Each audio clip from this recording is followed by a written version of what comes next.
Fransada mən yaşadığım Poitiers şəhərində evlərin çox az bir qismində kondisioner olur. Həddindən artıq böyük bir azlığında kondisioner olur. Amma mən bilirəm ki, Azərbaycanda mənim gəldiyim şəhərdə, Naxçıvan şəhərində demək olar ki, bütün evlərdə ən kasıbından tutmuş orta təbəqə, varlı təbəqə kondisioner çox vazgeçilməz bir alətdir.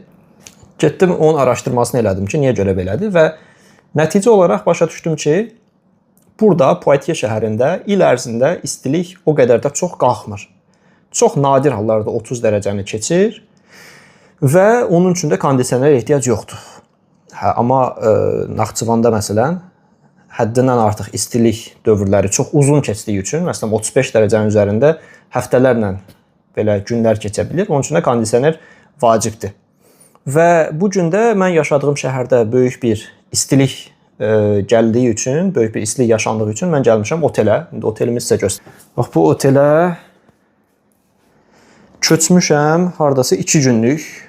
Çünki 2 gün ərzində hardasa 40 dərəcə istilik olacaqdı. Və sırf onun üçün də puluma qızırğalanmadım.